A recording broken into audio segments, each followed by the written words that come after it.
चलो चलिए, कल हम लोगों ने किरातार्जुनीयम का 1 से 4 श्लोक तक देखे थे। आज हम 5वां श्लोक देखेंगे। ठीक है, किस छंद में है 5वां श्लोक? वंशस्थ छंद है। 1 से 44 तक वंशस्थ छंद ही है। ठीक है, कंफ्यूज नहीं होना है किसी प्रकार से। इसका प्रोनाउंसिएशन, इसका उच्चारण कैसे करते हैं एक बार देखते हैं। चरणांत ये होती है ना इसकी, एक बार देखते हैं। सकिन सखा साधुन शास्त्रियोधिपम् हितान्नयः संसृणुते सकिं प्रभु सदानुकूलेषु हि कुर्वते रतिम् नृपेष्वमात्येषु च सर्वसम्पदः नृपेष्वमात्येषु च सर्वसम्पदः। ये कैसा ग्रंथ है? राजनीति पर ग्रंथ है, राइट। तो कहा कि नृपेश राजाओं में, अमात्येश मंत्रियों में। कहा कि राजाओं और मंत्रियों में ना इनका अनुकूल, परस्पर अनुकूल रहने पर ही कहा कि सर्व संपदा, समस्त संपत्तियां, सभी संपत्तियां कुर्वते रतिम कुर्वते, रतिम माने अनुरक्त करती हैं और टिकती हैं। मतलब जब राजा, पहले इसका भाव समझिए फिर श्लोक की चर्चा करते हैं। जब राजा और मंत्री ये परस्पर क्या होंगे? अनुकूल। ना अनुकूल मीन्स राजा प्रजा की बात माने, प्रजा राजा की, प्रजा राजा की भावनाओं को समझे, राजा प्रजा की, तब ये तो हुआ अनुकूल। अगर आप इसके विपरीत जाते हैं तब वो कैसा हो जाता है? प्रतिकूल हो जाता है ना।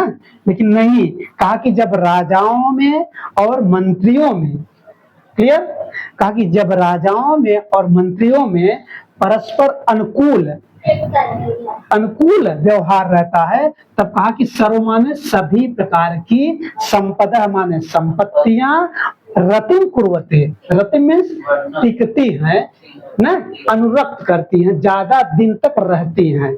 जब राजा और मंत्री दोनों का सामंजस्य एक रहेगा, दोनों की यथास्थिति एक रहेगी, तो स्वाभाविक सी बात है कि राज्यपाट ज्यादा दिन तक चलेगा।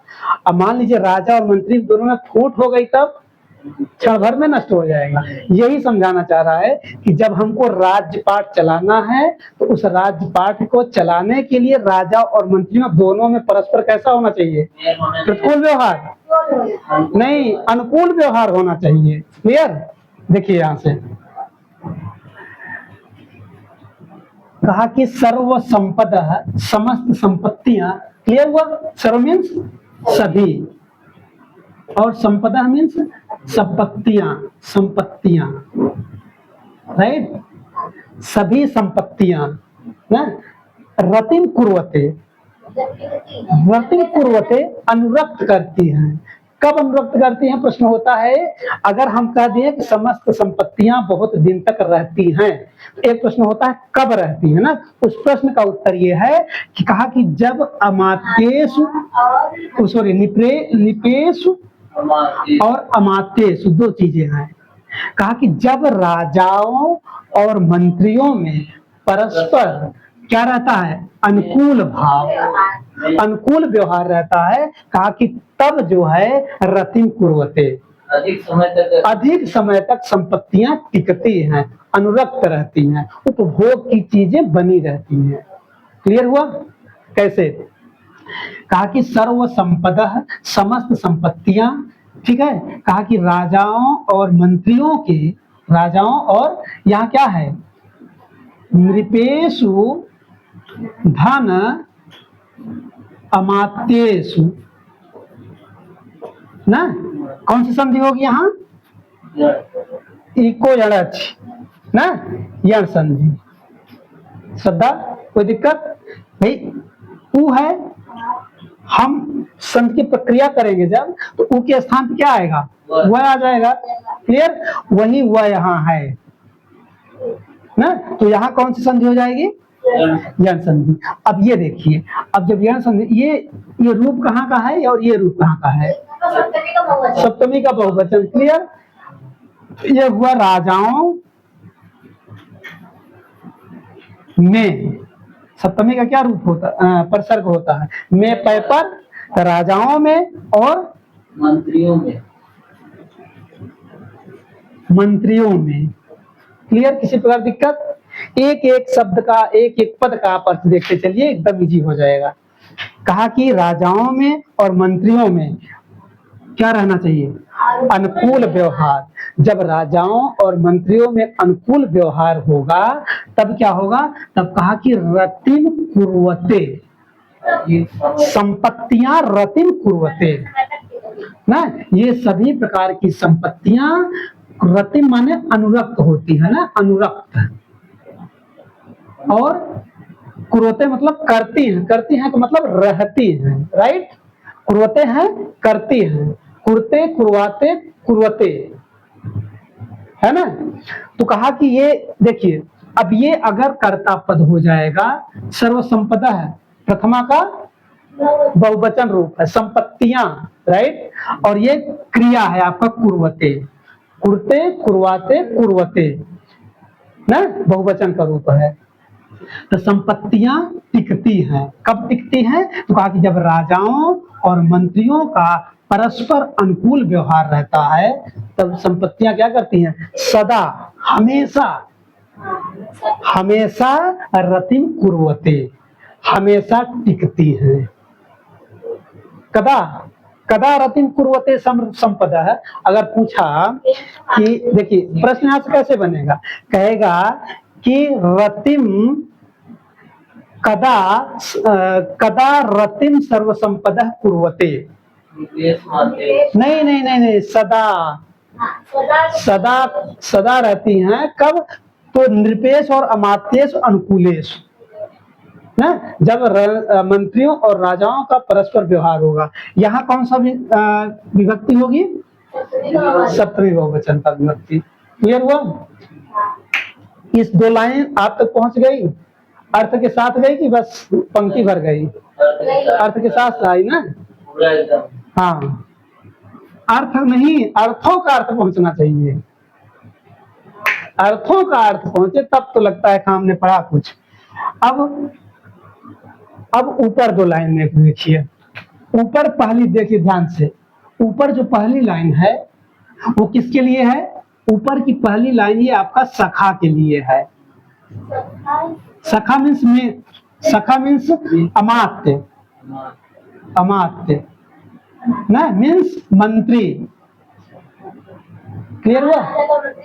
अब ये पहली लाइन किसको समर्पण है? मंत्री के लिए है। क्लियर? ये यहाँ आया ना सखा, यही सखा के लिए है पहली लाइन। और दूसरी लाइन किसके लिए समर्पण है?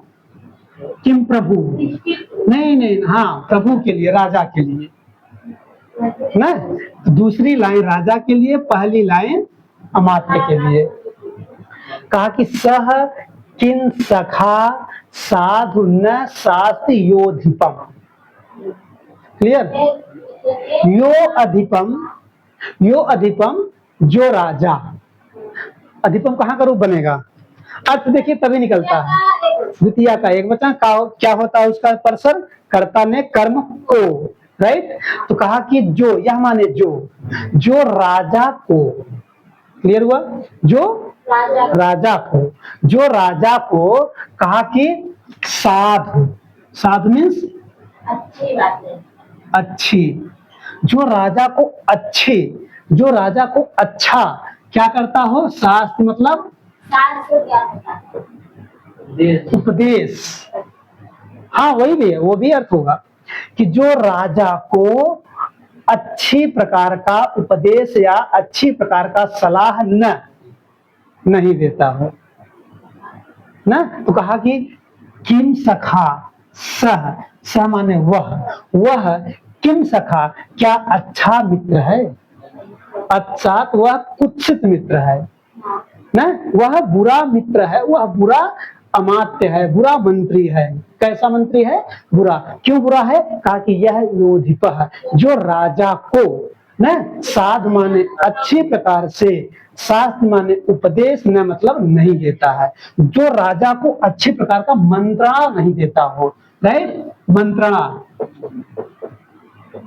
सही बात नहीं बताता, सही बात नहीं बताता हो।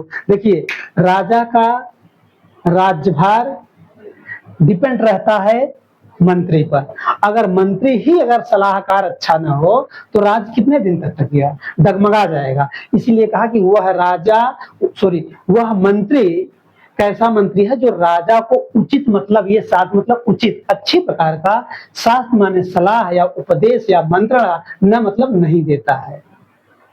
तो वो कैसे होगा, किन सखा, किन सखा मीन्स क्या वह सखा है, अर्थात नहीं वह कुत्सित सखा है, कुत्सित मित्र है, कुत्सित अमात्य है।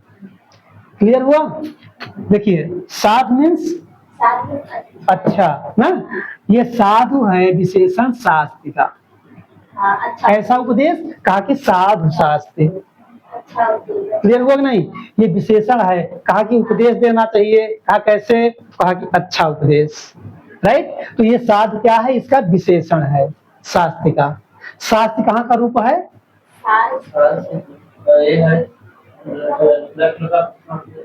प्रथम पुरुष एक वचन, शास्त्र शिष्ट शासक इसका रूप चलता है। शास्त्र शिष्ट शासक, राइट, इसका रूप इस तरह चलता है। तो अब ये पहली लाइन आप तक पहुंच गई। अब दूसरी लाइन देखिए। अब जब राजा का मंत्री जो है उसका कर्तव्य क्या होता है, उसका कर्तव्य होता है राजा को अच्छी मंत्रणा दे। राइट, अब राजा को अच्छी मंत्रणा दे ये कर्तव्य अगर मंत्री का बनता है तो राजा का कर्तव्य क्या बनता है। अब दूसरे लाइन में हम देखेंगे ना, दूसरे में क्या हुआ, क्या लिखा हुआ है, हिता हिता हितात हितात। राइट, यहाँ कौन सी विभक्ति होगी, पंचमी विभक्ति, पंचमी एक वचन। हम जी पंचमी एक वचन और न करेंगे ना। क्लियर।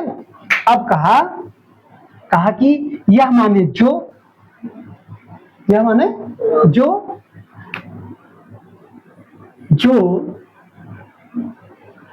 हितात न मतलब हितकारी, जो हितकारी ना, जो हितकारी बात को न मतलब नहीं, संश्रुणते मतलब सुनता है, श्रोते मीन्स सुनता है, संश्रुणते सम उपसर्ग पूर्वक अच्छी प्रकार से, यहाँ सम है। क्लियर, सम अच्छी प्रकार से भली भांति से, जो राजा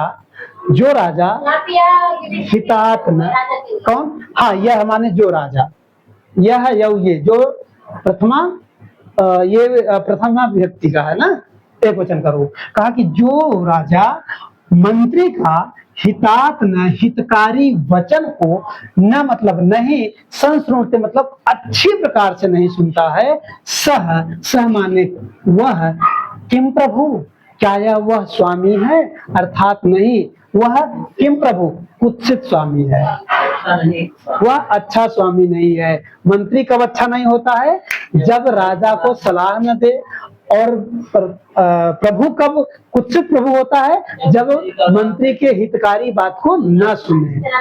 क्लियर हुआ चारों लाइन। युधिष्ठिर के लिए नहीं है, राजा के लिए, अब हाँ कोई भी। क्लियर। अब कहा कि हितात न, क्लियर हुआ नहीं इतना। और देख लो, अब इसमें पहली लाइन समर्पण है अमात्य को कैसा होना चाहिए और कैसा नहीं होना चाहिए, किस प्रकार का व्यवहार करना चाहिए। तो वो कहा कि जो, यह माने जो माने जो सखा, यह जो मंत्री जो सखा, यहां से ले लीजिए, इस सखा को यहां से ले लीजिए, यहां आ जाएगा। यह माने जो सखा, क्लियर, जो मंत्री अधिपम मीन्स राजा को, स्वामी को, कहा कि साधु न शास्त्री, साधु मतलब अच्छी प्रकार से, कहा कि शास्त्र माने उपदेश न मतलब नहीं देता है, अच्छा सलाह नहीं देता है, अच्छी मंत्रणा नहीं देता है न। तो कहा कि सह किन सखा, क्या वह मित्र है? अर्थात नहीं, वह किन सखा कुत्सित मित्र है, कुत्सित अमात्य है, कुत्सित मंत्री है। क्लियर हुआ? दूसरी लाइन किसके लिए आई है? राजा राजा के लिए।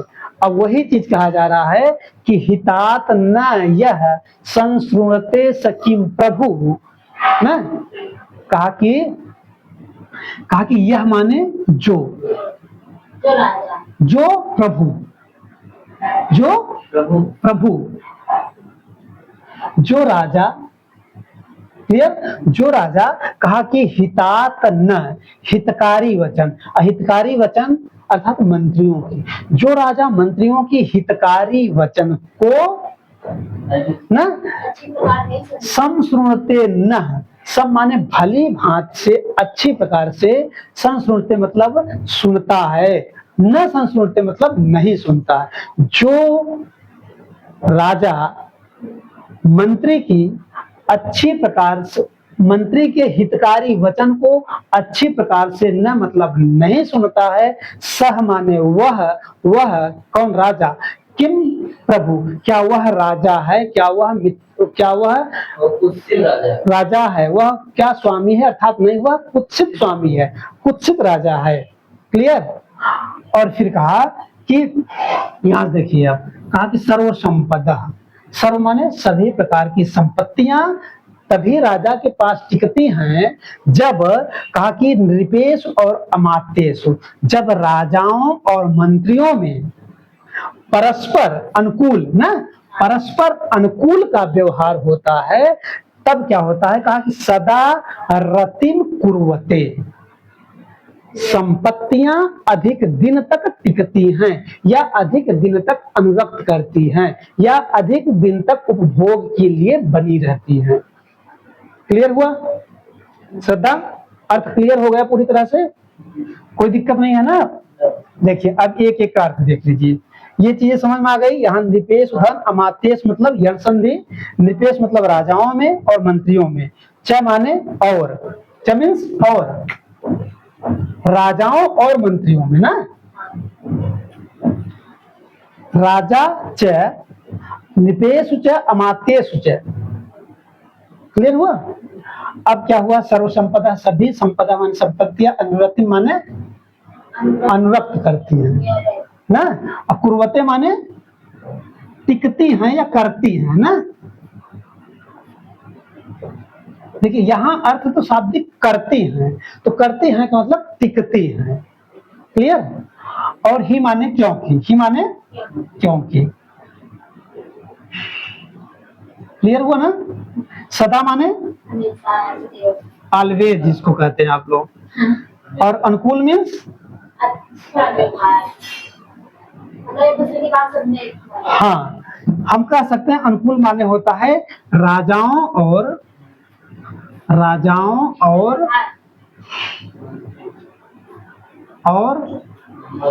मंत्री सही है। मंत्रियों के मध्य ना, राजाओं और मंत्रियों के मध्य मतलब बीच में क्या होना चाहिए? परस्पर अनुकूल मतलब अच्छा व्यवहार, अच्छा व्यवहार। क्लियर? राम जी, क्लियर हो रहा है ना? और हितात मतलब हितकारी, हितकारी में कौन सी विभक्ति है? पंचमी विभक्ति है ना। आख्यातोपयोगी सूत्र से होगा, यहाँ ध्यान देना। आख्यातोपयोगी सूत्र जो आता है कि नियम पूर्वक अध्ययन करना ना, वहां आख्यातोपयोगी लगता है, यहाँ पंचमी हुआ। आपको यहाँ से देखना है कि यहाँ विभक्ति, हाँ बोलो, यहाँ पे सूत्र लगाने की जरूरत पड़ेगी, अभी बताएंगे तुम। कहा कि इसलिए जो है यहाँ पंचमी विभक्ति हुई। ठीक है? अब एक का स, यह माने जो मीन्स राजा के लिए आया है यहाँ। ठीक है? सम उपसर्ग पूर्वक कौन सी धातु है? श्रु धातु ना। और रूप कहाँ का बनेगा? आत्मनेपदी, एक वचन का बनेगा ना। तो ये रूप वहां का है। और स कहाँ का? स है वह राजा, स वह राजा। अब सबसे जो प्रश्न और सबसे इम्पोर्टेंट चीज जो होती है ये है किम प्रभु। किम प्रभु में समास क्या है? नहीं, कर्मधारय समास है। कर्मधारय यहाँ आप नोट कर लीजिए।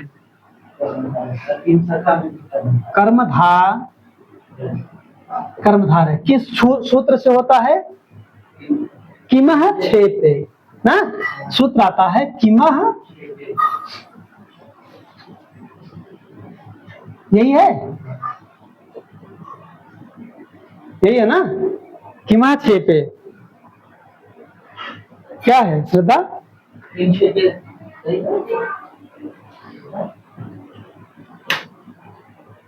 किमः छेपे, यही सूत्र है जी।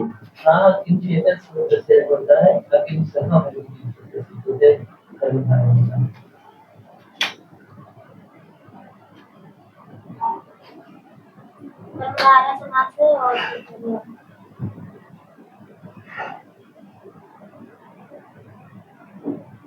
किमः छेपे ही है सूत्र, ठीक है। इस सूत्र से क्या होगा? कुत्सित प्रभु ना, कर्मधारय समास। कुत्सित प्रभु, जो प्रभु जो राजा अच्छा नहीं है। क्लियर? और यहाँ वही चीज आएगा, किम छेपे सूत्र से यहाँ भी बनेगा ना। यहाँ भी कौन सा समास होगा? कर्मधारय, ठीक है वाह। और यहाँ भी सूत्र क्या लगेगा? किमः छेपे।